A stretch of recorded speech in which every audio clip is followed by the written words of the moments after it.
Ni ukweli usiofichika kwamba kila kijana anapenda pesa. Siwafichi, napenda hela.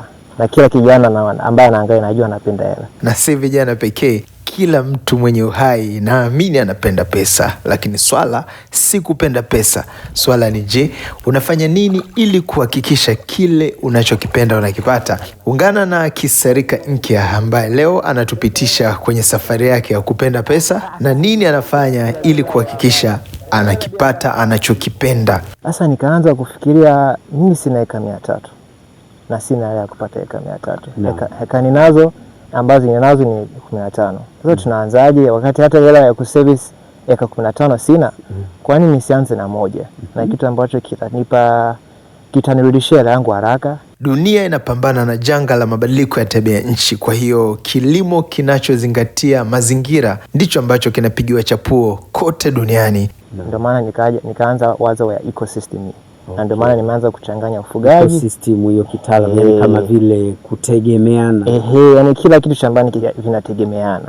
Kwa mfano hapo tuna mabwawa ya samaki, na mazao ya limao, tuna machungwa, tuna papai, maembe pia yapo. Kwa hiyo ecosystem inasaidiana kwa sababu tukitoa maji ya samaki ambayo yanakuwa na mbolea asili, tunaweka kabisa kwenye mazao. Kwa hiyo mazao yanapata mbolea asili bila kabisa kwenda dukani kununua mbolea. Of course tuna supplement na mbolea za kawaida, lakini hii inaongeza nitrogen kwenye mchanga na inaleta ile wanasemaga bionutrients kwenye soil ili mimea atoke vizuri na kuiboresha kiasili. Vijana wengi tunatumia YouTube na mitandao mingine ya kijamii. Je, YouTube imeleta wazo gani kwa Kisarika? Kusema kweli niliona YouTube. Okay. Nikaona watu Nigeria wanapiga hizi kazi za ufugaji samaki.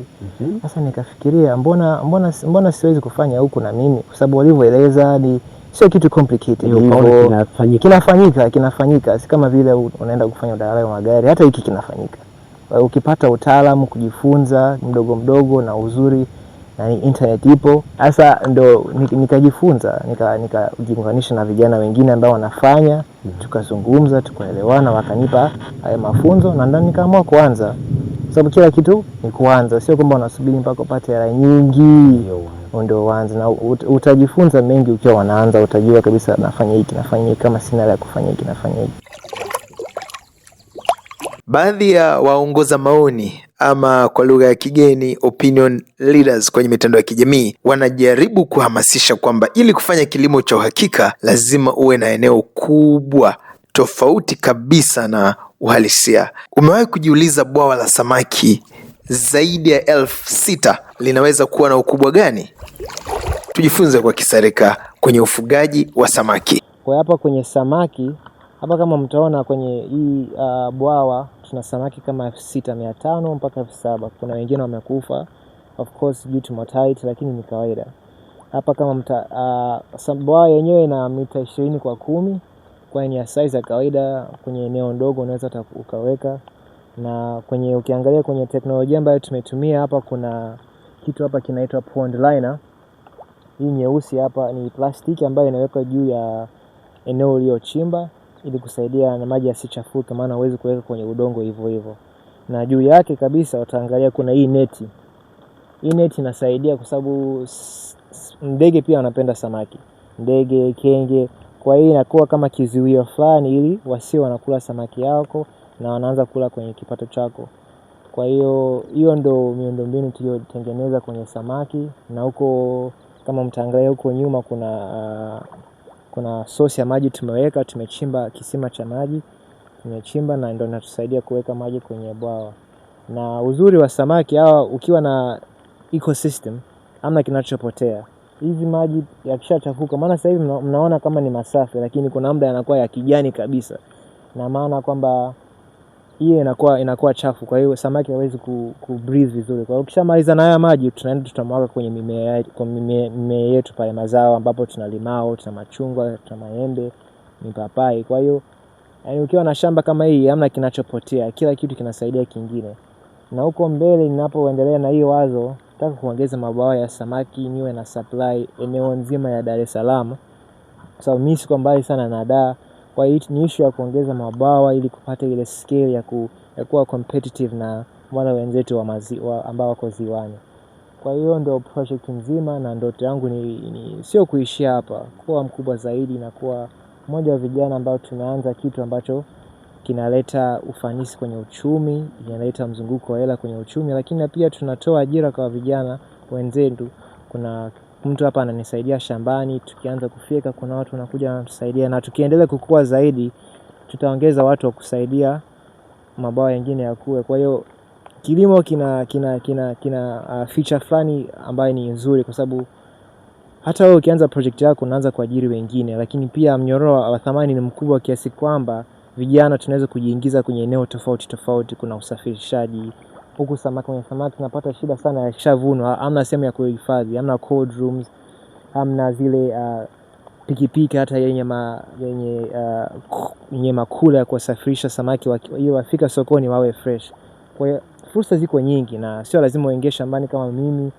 Unaweza hata kutengeneza ma-app ambayo yanatusaidia. Wenzetu kuchina wana AI ambayo inawasaidia kujua kabisa samaki ana health gani, anatembea kiasi gani, inabidi apewe chakula kiasi gani, maji yamefika level gani ya acidity. Na hivyo vitu ambavyo ma software engineer inabidi waje watusaidie kutengeneza hizo mfumo ili tuwe na kilimo cha ufanisi zaidi. Kwa hiyo fursa zipo nyingi. Kwa hiyo nawakaribisha vijana na encourage tuje tufanye kilimo, tusaidiane, maana tukifanya pamoja tutafika mbali. Kwa sasa habari kubwa ni AI, artificial intelligence, au kwa Kiswahili mnasema akili mnemba au akili bandia, vyovyote vile. Wenzetu wamepiga hatua kutumia AI. Tumsikilize Kisarika anavyotuambia kile ambacho pia naye anatamani. Wenzetu wa China wameendelea, wenzetu wa nchi za mbali wameendelea, wanajua, wanatumia AI kabisa kujua samaki wana move kiasi gani kwa siku, utajua kabisa kwamba health yake iko kiasi gani. Yaani sisi bado tunasema kienyeji sana, bado hatujaendelea. Lakini msisitizo mkuu kutoka kwa mwenyeji wetu hapa ni kujifunza kila hatua na kuchukua hatua. Kujifunza kila hatua na kuchukua hatua. Kwa hiyo kuna mtu ambaye anawalea hawa. Anawalea. Kuna mtu anakaga shambani kila siku, maana misha zangu zingine ziko mjini. Kwa hiyo kuna mtu mwingine anisaidia. Kwa hiyo pia tunaongeza at least. Na yeye mafunzo umempa au na yeye alikuwa ni mtaalamu toka mwanzo? Na yeye tumejifunza wote. Tunajifunza mdogo mdogo pamoja. Kuna mtaalamu mwingine anakuja anatusaidia mara moja, lakini anawakagua, lakini yeye ndo anafanya kila kitu. Maana si mara nyingi wanajifunza kwa kufanya. Kwa hiyo unazungumza ni kujifunza kwa kufanya. Uanze kitu fanye. Na uzuri samaki hana mambo mengi kama kuku. Kuku wana mambo mengi kidogo. Kuna magonjwa wanapata? Magonjwa sio sana. Kama sasa hivi hatujapata changamoto ya magonjwa. Changamoto tuliyopata sasa hivi ni jua of course ni kali. Kwa hiyo jua likiwa kali wanapata stress. Kwa hiyo jua haitakiwi kuwa kali sana. Na hii plastiki sinapata joto. Na hii plastiki inapata joto sana. Kwa hiyo lakini maji yakiwa level nzuri, yakiwa yamejaa, hawezi kupata joto. Naam, mdau wa kilimo ambaye unatamani kuingia kwenye mnyororo wa thamani wa kilimo na ufugaji, naamini umepata jambo. Basi hadi wakati mwingine, kwa leo tuishie hapa. Mimi ni Dennis Mwasalanga, nilikuwa na wenzangu Leonard Mubali, Leonard Mapuli pamoja na Joshua Mubali, ambao wote kwa pamoja tumefanikisha zoezi hili kutoka hapa Kiparang'anda, Mkuranga. Hapa ni mkoani Pwani, kilomita takriban 50 kutoka jijini Dar es Salaam. Na hadi wakati mwingine, endelea kutufuatilia hapa ili kuweza kupata mambo mengi ambayo unaweza kupata fursa kwenye mnyororo wa thamani.